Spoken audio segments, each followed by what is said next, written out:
As you can see, the Sunday Roundtable is present and accounted for. Joining us this morning, Democratic political analyst Marianne Marsh and Republican political analyst Rob Gray. It's great to see you as always, guys.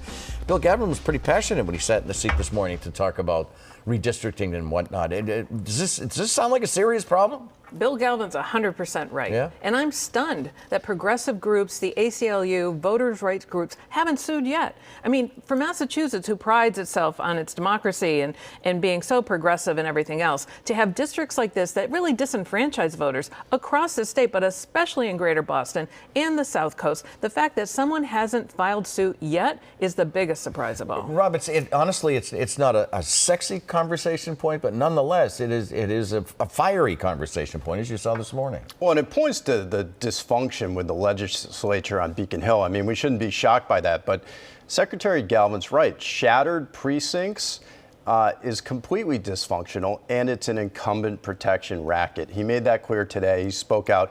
They've also blown it on extending mail-in voting, which he also referenced. Right. There's a deadline to do that.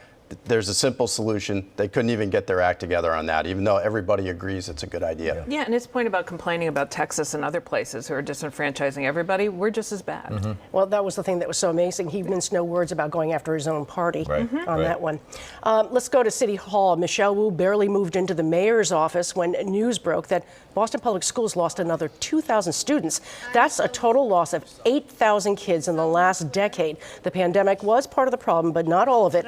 How tough will it be for her to bring back those numbers, Rob? And should she be judged by her success on this within the first couple of years? Well, she should be judged on it. All mayors should. It's probably the most important thing that a mayor is involved in. The most important thing to maintaining, positive, active life in the city and citizenship.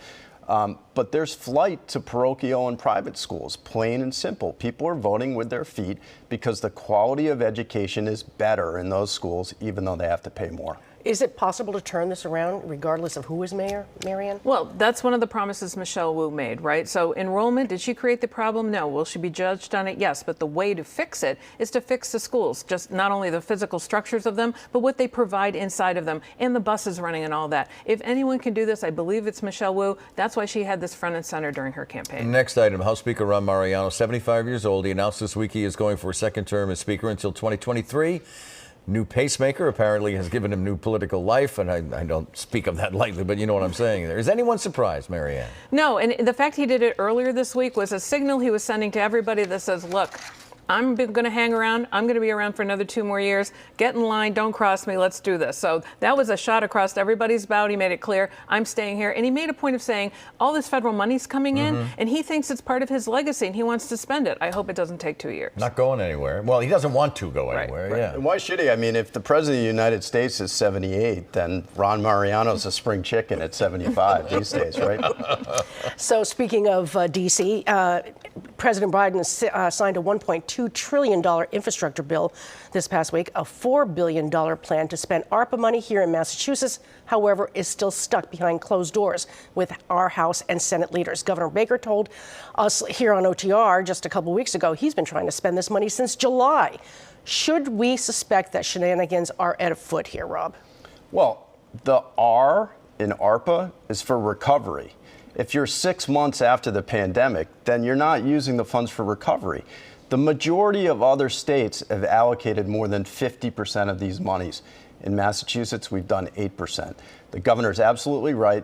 The legislature is asleep at the wheel. Rob, right about this, Marianne? Charlie Baker's right on this one, and he's right to complain. The fact is, every state has gotten money out the door except Massachusetts. So what's the holdup here? That's what we've talked about this for months now. When the House and the legislature wants to do something, boom, it gets done. This has been going on for months, and there's no excuse for it, especially when you spent months talking about, or years, we have all these problems. We have no money for them. Now we have more money, and by the way, the infrastructure money's coming, Build Back Better's coming, and we haven't spent this yet, so let's go, people, get this done. Charlie Baker is right?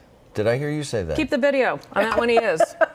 Well, what's most surprising is that they do manage to get things like their own redistricting plans out right away, get it to the governor's desk, get it signed. Well, at this no point, problem. We'll be getting ready for the 4th of July again by the time this gets done.